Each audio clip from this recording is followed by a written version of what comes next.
This daily dose of Daryl, entitled Conclusion of the Father Weekend Series, due to substantial issues, I'm combining the final 4 episodes. You can watch the entire conclusion or watch the parts separately. Enjoy, share, and apply. God bless you. This daily dose of Daryl is continuing our series on Father's Day weekend with the FATHER. We first dealt with F, family, then A, learning to adjust, and today is the T, teach. My father dropped out of school in the 7th grade to take care of his family after his dad died, but he became a really good teacher. Now, I don't mean in the classroom, but the classroom of life.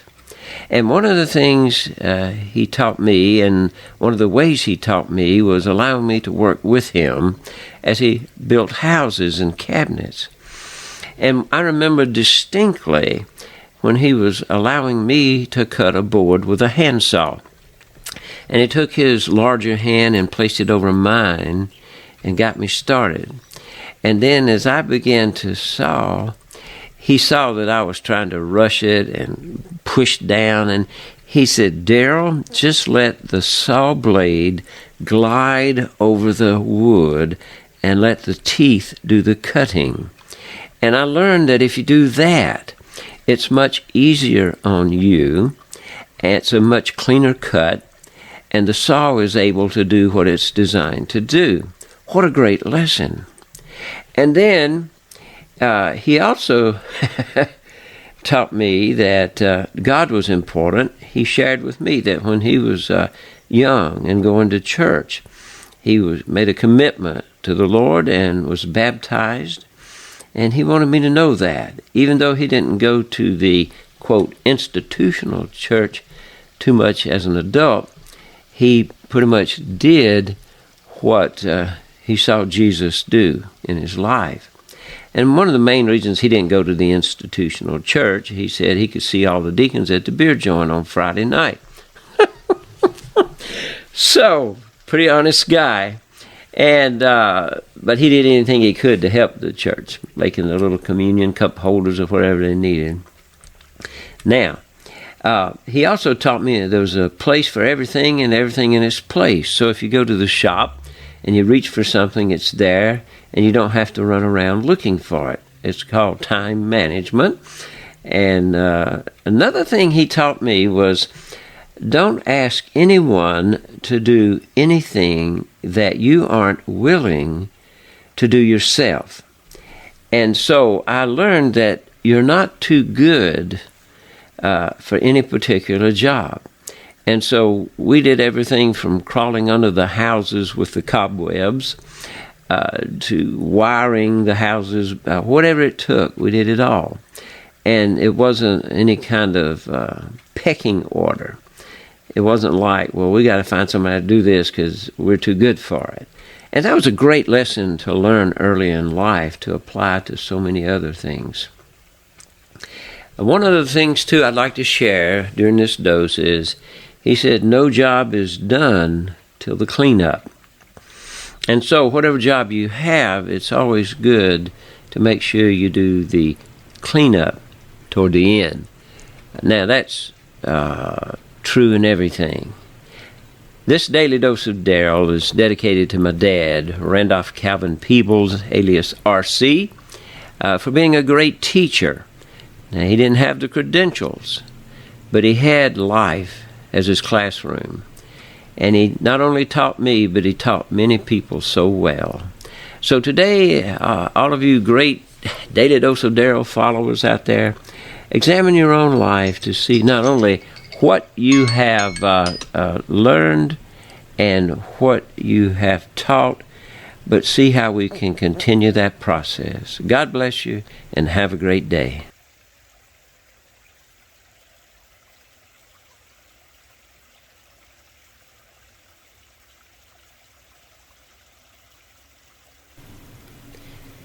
This Daily Dose of Daryl is a continuation of this Father's Day weekend series called Father, F-A-T-H-E-R. We have dealt with the F as family, A as learning to adjust, the T as teach, learning to teach others and pass along what we've learned. And today is the H for help. My father, Randolph Calvin Peebles, alias R.C., learned early in life to help others. The first one that I know about was, when he shared about how he helped his mother when his dad died, and he was just a kid then. And I saw it personally when I came along, how he helped so many different people. Now, he helped people first and foremost in his talent and skill and craft as a carpenter and woodworker. He helped build so many houses in Pine Mountain, Georgia, and Opelika, Alabama. And when I ride through those places now, I think of all the memories and experiences people shared in all of those homes and in those churches. I remember one time we went to Opelika to pick him up and give him something. And he was on top of a church building putting the roof on it. And his back had a little white X where the overall straps went. But other than that, he was just baked brown. And I thought of all the worship services in that church and the people probably that made commitments in their life. And then he also not only did houses and cabinets and things like that, he helped people pay their bills as he got older, and he would go around and help the older people make sure the bills were paid and the errands were run that they couldn't do anymore.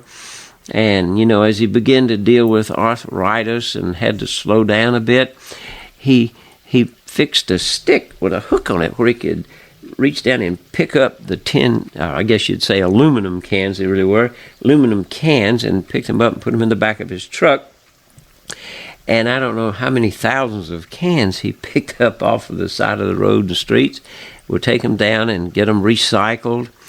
So he was green before green was popular, I guess, in recycling. My guess is that it might not have been all lofty motives, because it probably was the fact that he got some green money for recycling the cans too. So, we don't want to get too high and mighty about all of this stuff. But anyway, he did that. And it was a really great lesson to see how he was helping not only people and in many different ways, but the environment. And I guess one of the really neatest things was he helped some girls. They called them girls back then. They were young girls. And they were awkward. And they wanted to play softball, and nobody wanted them. And he became the coach. And he took them places and worked with them during his beginning to have sort of a retirement time from going on disability with his arthritis and stuff. Well, they grew up over 6 feet tall and started hitting home runs, and everybody wanted them. But they were loyal to him, and they stuck with him, and they went to the state and got trophies and had great times. And I got pictures of them and him with the coolers he would carry, and it's just great memories. So I dedicate this to him today for teaching me to make sure I'm one that will help others. Each dose on this channel can move us toward a better, healthier, and more informed mind, body, and spirit. I'm excited to be a small part of the expanding of our capacity to learn, love, and forgive, and together leave this world a better place for all. Thank you for the part you're playing in that, and God bless you.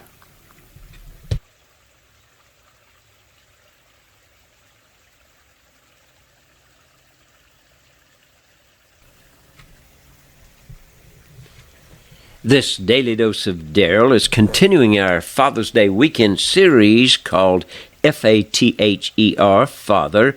We've done the F for family, the A for adjust to things that come along, the T for teach, and the H for help. Today the E is enjoy. And that word enjoy, the last part of it's joy, and I think about joy in us, in joy, and then sharing that joy with others. I learned that from my dad. You know, he had a great sense of humor. He whistled while he worked. I learned to whistle, I think, from him while I was working. I remember the first time I learned to whistle was in Opelika, Alabama, at a hardware store with him.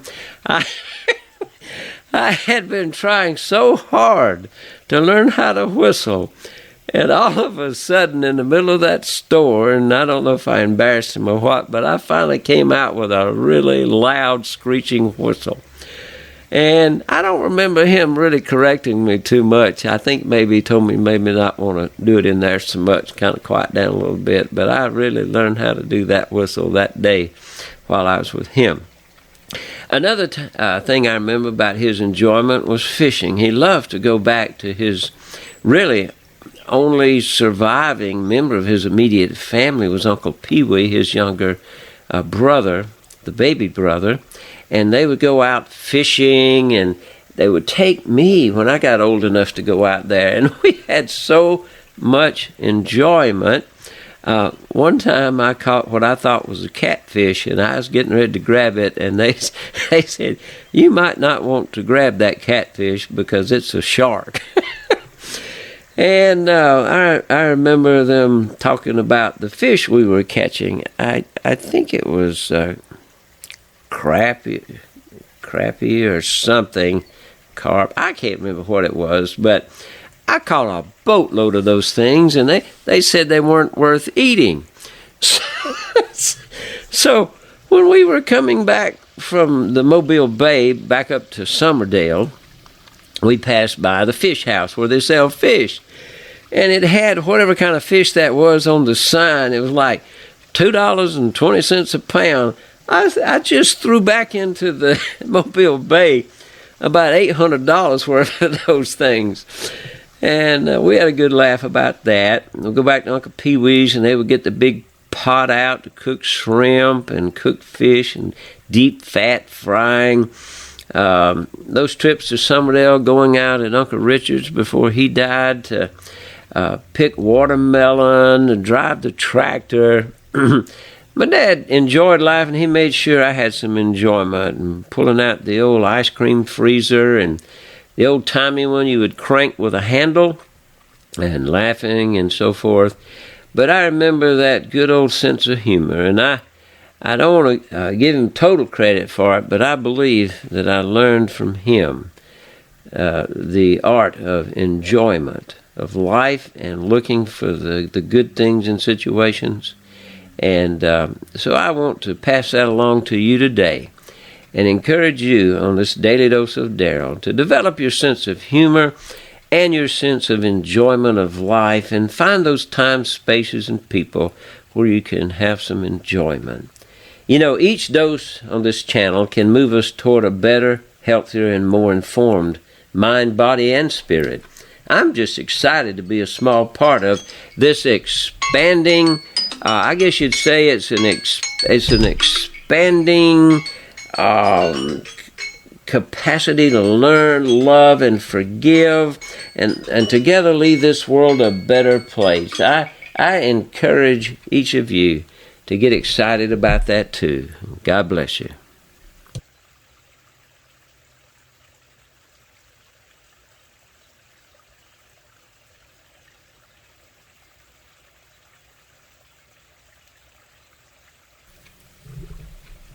This Daily Dose of Daryl is wrapping up this Father's Day weekend series called F-A-T-H-E-R, Father. We've dealt with F, the family, the importance of family. A, adjust, learning to adjust whatever comes your way. Adjust to those things. And the T for teach, learning how to share what we've learned with others. The H for help, being a type person that will help other people. The E for enjoy, learning to have a good sense of humor and to have enjoyment of life. And today is R for respect. My dad taught me respect for people, He did it in many ways. One was if he ever saw me disrespecting anyone, he made sure I knew not to do that again. Now, I don't know what the statute of limitations would be on getting a spanking. Now, back then sometimes we called them whippings or whoopings or getting whooped up on. I didn't get but about 2 of those from my dad. My mother took care of the rest of them with the switch. You had to go out and, pick a switch from the bush, and they'd take the little leaves off except for the end and switch your little legs if you did something wrong. Now, I know that sounds cruel today to today's young people, but you know what? I learned respect. I learned what's right and wrong, and don't do that kind of stuff again. And all my mother had to say was, wait till your dad comes home, and that was enough for me. Well, they loved me, but they had a tough love too, that they didn't want me to end up disrespecting people. And I didn't do that very often, I guarantee you. Now, another way he showed respect was serving in the military. He actually, I guess I have to confess, he was a liar. He lied to my mother about his age, and so he was a little younger than her, but as a result, he was able to get married and started dating. Well, I eventually fessed up, but I came along out of that, and then he lied about his age to get into the military, and a little bit early, back during the war. And so he served in the Merchant Marines and also in the Army, and was very proud of that. In fact, he was called home just a bit early to be with his dying mother. My mother sent a letter to Franklin Roosevelt. About 2 weeks before he died, he signed the papers to get my dad home to be with his mother before she died. That taught me respect, to honor his mother. He also honored and respected his community. He did so many things that people did not know about. He was not like the president of this club, the president of that club, and all the big fancy out front things. But he was there whenever they needed anything to help his community. And he taught that to me, to respect your community.